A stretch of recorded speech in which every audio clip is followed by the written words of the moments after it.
La place de la femme noire dans la société européenne, sa perception et la perception qu'on a d'elle, sa vision du monde et de son avenir dans cette Europe qui désormais est une partie d'elle. Voilà quelques-uns des sujets abordés avec les invités durant ce podcast. Nos discussions vont permettre la synthèse des points de vue, mais aussi mettre en évidence l'hétérogénéité de ce groupe. Le débat promet d'être critique, inspirant, sans langue de bois. Une vraie masterclass pour toute personne désireuse de faire bouger les lignes. Afropeenne.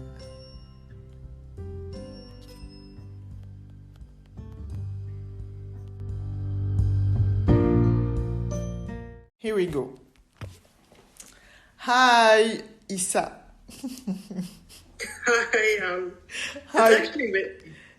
Sorry? My first name is Whitley. Whitley is your first name. Okay, Yes. so I'm going to call you Whitley. Yes, perfect. Nice to meet you. Nice to meet you as well. I'm glad to be here. Super. So, first I'm going to apologize for my English. People who are going to listen to the podcast have to know that my English is bad. But Whitley her English is better. So it's better to do the podcast in English. That's why. Yeah. So, My French. my first question is not a question. Just ask you to introduce yourself, please. Okay.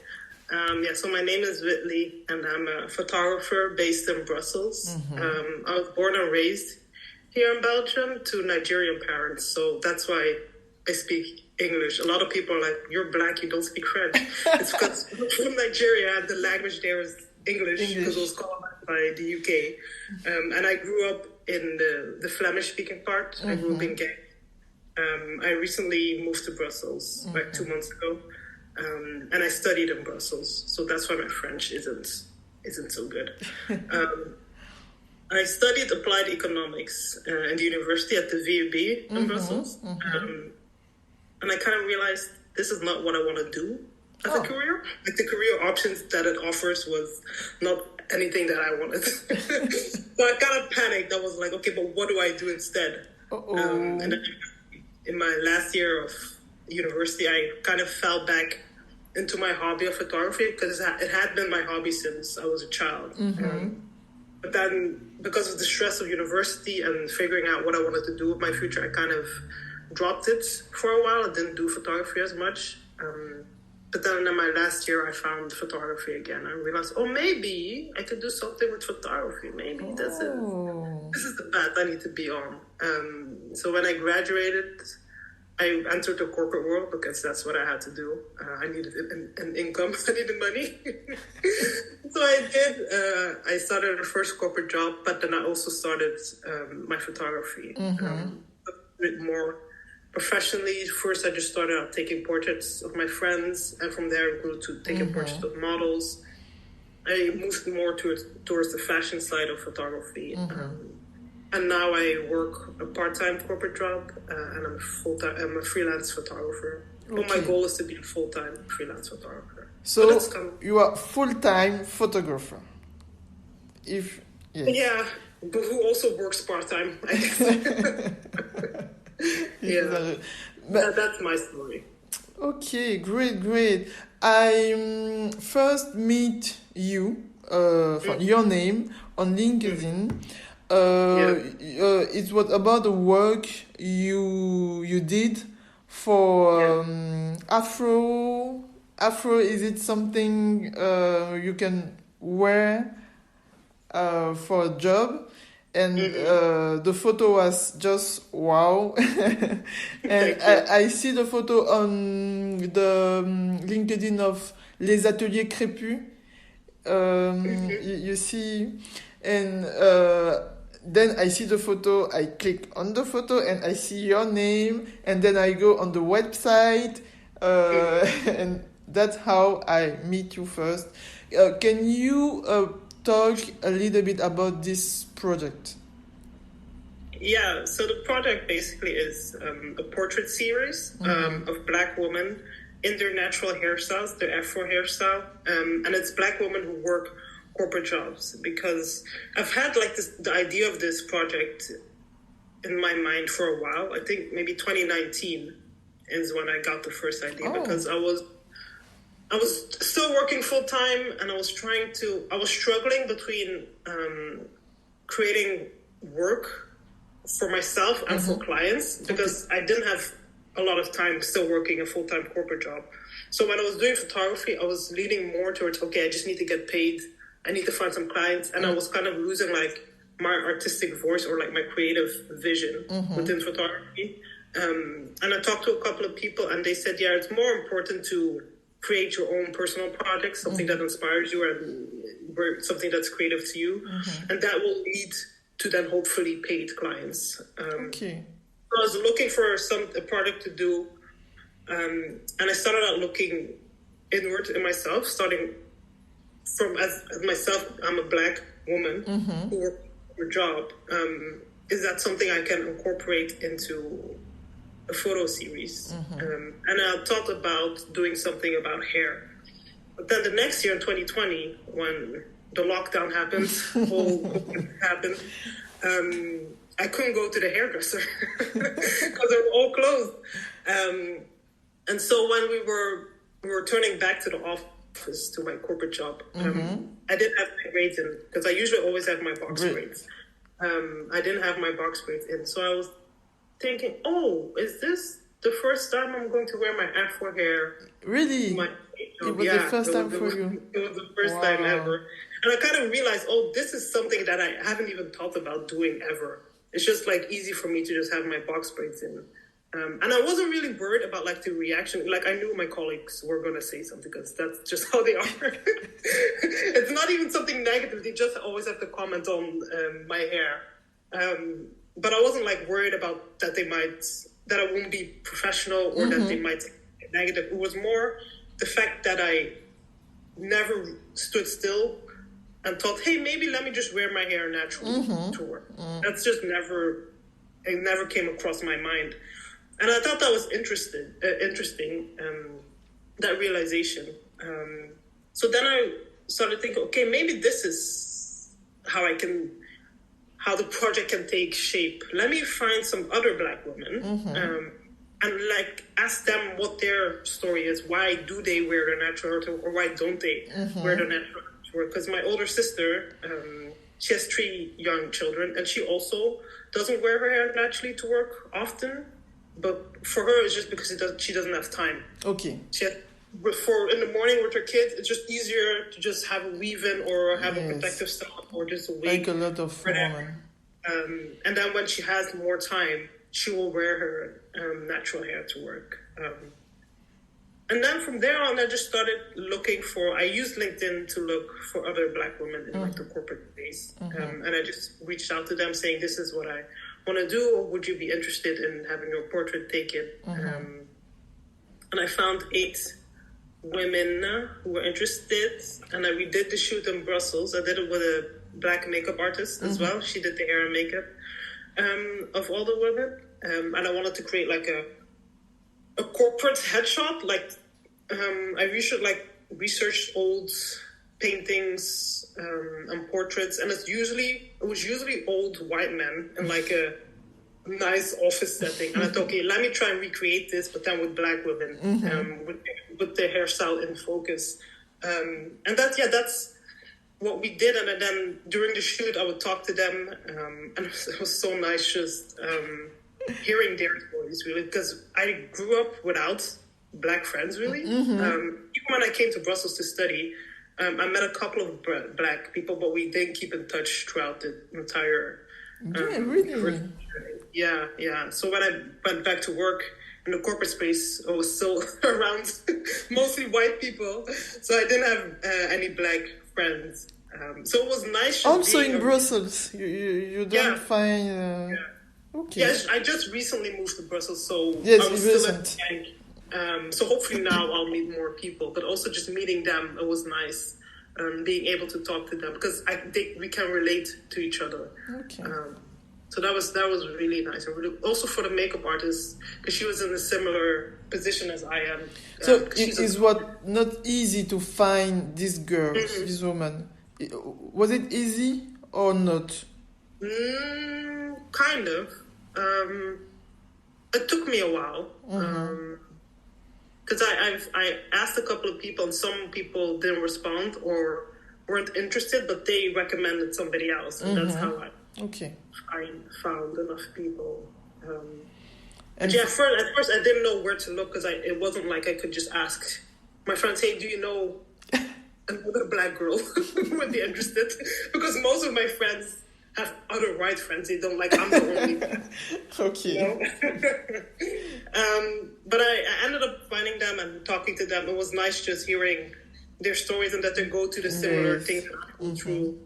That was really amazing. That's probably the best part about the project. It was just connecting with all of them. Great. But finally, you did it. After I took the photos, they filled in a little questionnaire or survey to so I could put a little quote on their portrait, and that's how it's now laid out on the website. They tell their own short story, and you can view their photos. And finally, so you did it, and it was a success. Yeah. Yes. And why do you think it's a so big success? People talk about it. Yeah, I think it's just because there's not a lot of things like this out there, or pictures of black women in their natural hair out there in the corporate workspace. Even if you Google professional hairstyles or something, the Afro hairstyle is never right at the top. It's usually a protective hairstyle, or even if you just Google professional hairstyles, it's mostly white women who come up. And I know in America there's this whole issue of discrimination against hair. So that side of the world also picked up my portrait, and it was really special to them as well, because they it's not the same as in Europe. What they go through, I think we have a lot, and I guess easier here, or they have a lot bit harder there. So it was nice seeing their reaction as well to the project. And I think it's just important that there's visual imagery out there for people to see and that they can relate to. I think that's the most important part, and why it connected with so many, because there's not a lot of photos like that out there. No, it's the first time I see that. For me, it was the first time. Okay, so my next question is: Do you know the word? Did you know the word Afropeenne? No. I've never first heard time of it, but I'm assuming it's African people who are in Europe. Yes. Who are European, yeah. And do you feel like you are an Afropeenne? Now you know the word. And I know you live a little bit on here in America. I see that on your page.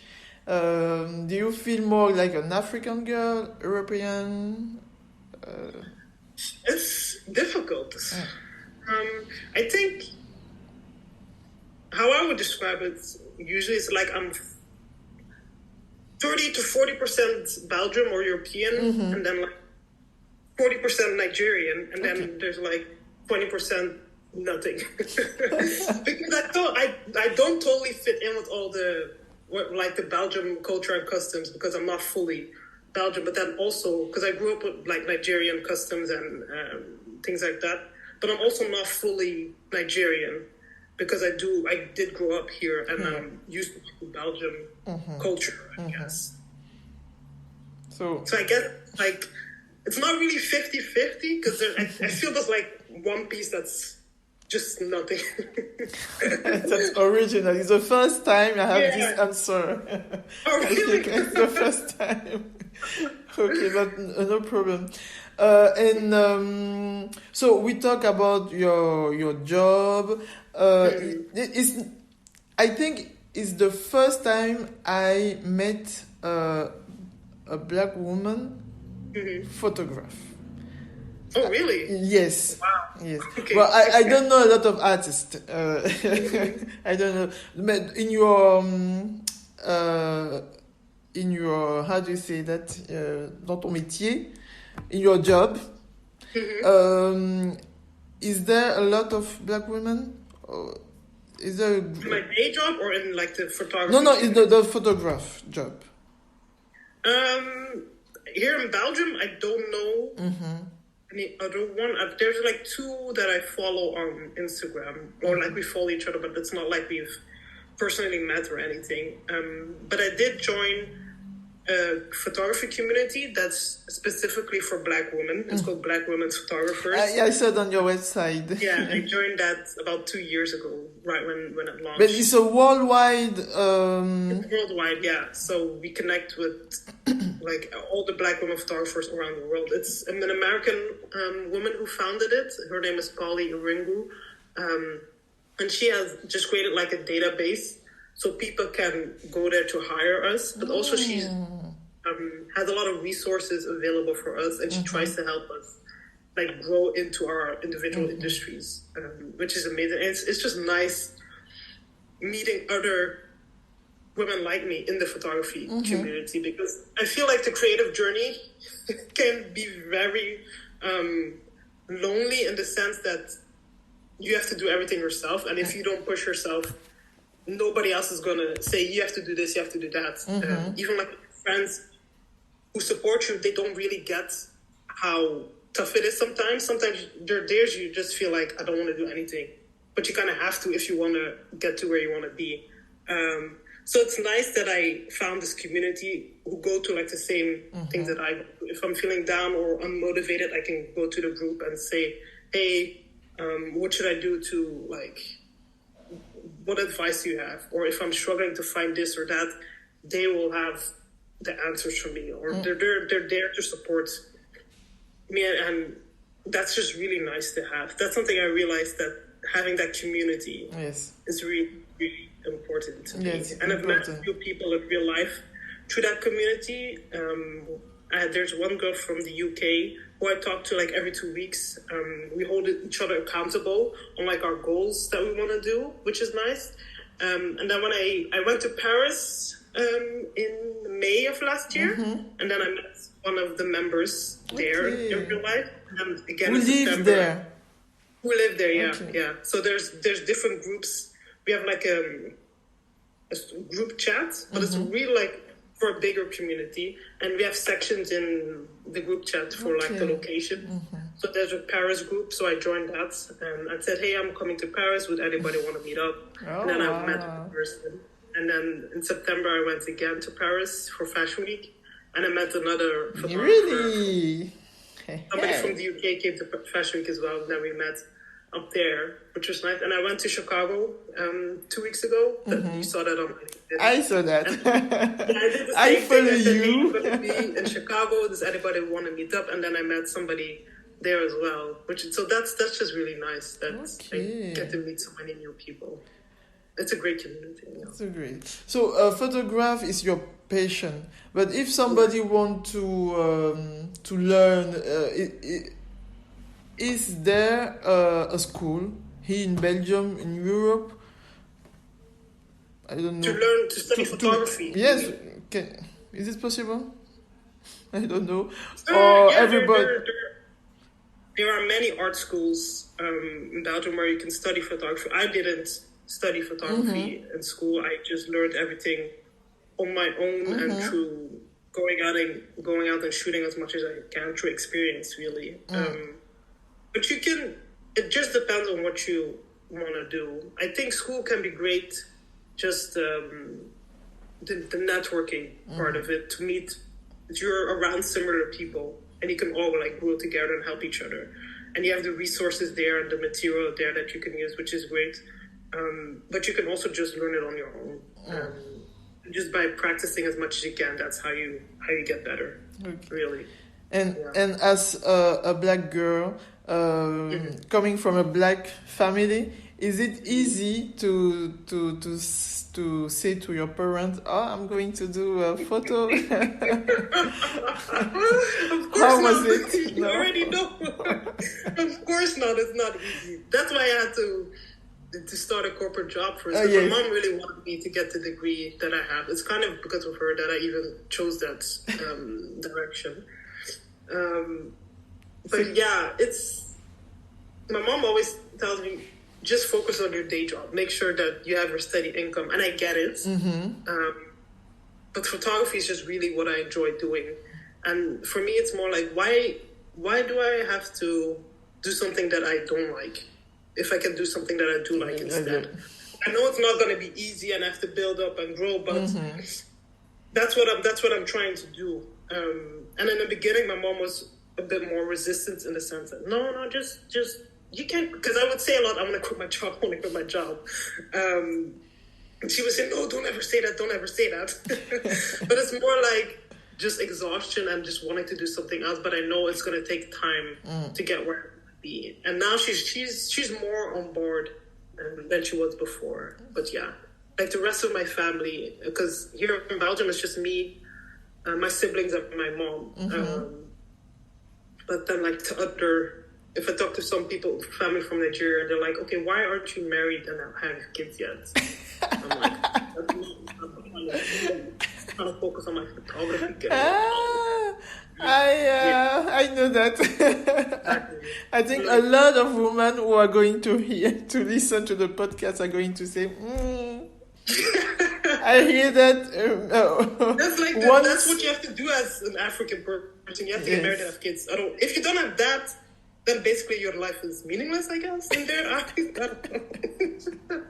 It's crazy. I have like, the thing is, there's so many people out there who just do what you're expected to do, but they're not happy with doing that. So why can't I found something that brings me joy and that I'm passionate about, so why wouldn't I pursue it? The other things can follow later or simultaneously, I guess, you know? Yes, I think this is a new generation. We're going to move, to change this way of thinking. I hope so. Yes, I hope it continue. And so, how do you see the future for you, like a woman, like a black woman, here in Belgium, maybe worldwide? How do you see? My personal goals and dreams is to. My goal for a long time was to move back to Brussels, and I finally did it. So now I'm feeling I'm like happy and stable that I at least have that. Okay. And now the next goal is for me to quit my day job, my corporate job, so I can just do photography full time. And I know it's coming. It's coming. I'm not going to put a number on it or a year on it. I know it's coming. It's coming. But I really want to do it to be able to work worldwide, and specifically in America, like in New York. New York is the fashion city for me. I really want to be. I don't want to live there necessarily, but I do want to be able to work in America, in New York specifically. So I would like travel from New York to Brussels and maybe Paris as well, because I love Paris too. Okay. And just keep creating images that inspire Black people. I want to do. Like you see in them, especially in the fashion industry, there's like there's more diversity than more and more. But it's still like the models they use. They all have not the typical look, but how do I say it? You see Black models, but like where are the normal Black people, the normal Black women?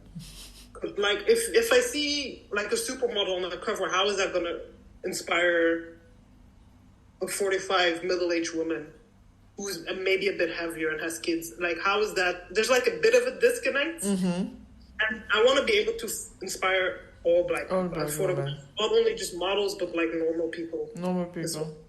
Yeah, I think it's the most important. And do you? Wait, my question is coming. I have it in French. Take your time. No, in English, translate.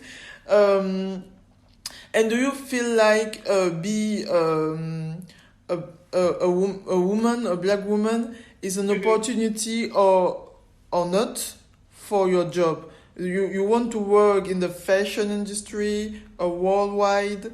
Do you think yes, be a black woman can be an opportunity or not? Have box braids? Is it corporate enough? I definitely think it would be a lot easier if I wasn't black to like grow in the fashion industry or like in the photography industry. And if I was a man, that would be even better. But I try not to think about that much. I try to just keep doing what I'm doing, and like the right people will hopefully find me, and I can grow from there, and we can grow together. Yeah, I know how the world works. Racism exists. I know that, but it's just I can't have that in the back of my mind every time I want to go out, and I don't let that stop me, for example. Nice. Like I reach out to people, I reach out to get opportunities. It's not that I sit still and don't do anything because I know, oh my God, they're not going to hire me because I'm black. I have to at least try. Okay. If they say no, then that's it. At least I tried. Okay, great. And about your hair, now, do you wear it more often natural or you go back to braids? Not yet, but the only reason why I don't wear it naturally yet is because I want to grow it out longer. So I think in the 2 or 3 years, because I want to have like the nice full afro. I'm not there yet, so I still wear box braids. And also these, I have like white box braids. That's kind of my brand now. I want to stick with that for a while. That is beautiful. But I do want to be able to like wear my hair in my Afro style more often. That's like the goal I want to get to. Okay, great. To finish, can I ask you, do you, if you have a young woman like you 10 years ago, do you have something to say to her? An advice, something motivation, mantra? I would say to follow your dreams. I know that's like the cliche thing to do. If you found something at that age that you're passionate about, and that's maybe not in line with like the traditional societal norms or values, you should still pursue it. If it makes you happy, you should go for it. And just try and find a community that you can relate to, or maybe find a mentor if you can't find a community, just one person that you can talk to regularly. My door is always open. If anybody wants me to be their mentor, I'm happy to do that as well. But I think that's like important. Find something that you're passionate about, and pursue it. Don't give up. Go for it. You can do it. You can do it. Yes, we can. Thank you. Yes. I want to ask you something. You said something 1 minute ago, but I forget it. No problem. So just tell us, if somebody want to work with you, how does it work? Just send me an email. Just an email. Basically, it's just send me. If you go to my website, my email address is there. Just tell me in an email what you want to do, what you're looking for. If you have like example images of something you want to do, send those along as well. Because I do portraits and fashion. So if you want new headshots or portraits with your partner or with your kids or family or whatever, or you just need new images for your personal branding, you can email me, and then we can set something fun up. Yeah, that's easy. So, Whitley, thank you so much to answer to my question. Thank you for your spontaneity. I don't know if you can say that in English, but I think you understand. I get it, yeah. That's the right word. Okay. And thank you for having me. It's my pleasure. I'm sure you're going to have a lot of success. Thank you. I just follow you and check and see you. Have a nice day. Thank you as well. Bye. Bye. Voilà les amis, j'espère que l'épisode vous a plu et que le podcast vous inspire autant que moi. N'hésitez pas à soutenir le projet en vous abonnant et en partageant les audios avec votre entourage. Laissez des commentaires et plein d'étoiles et à très vite pour un nouvel épisode. Ciao!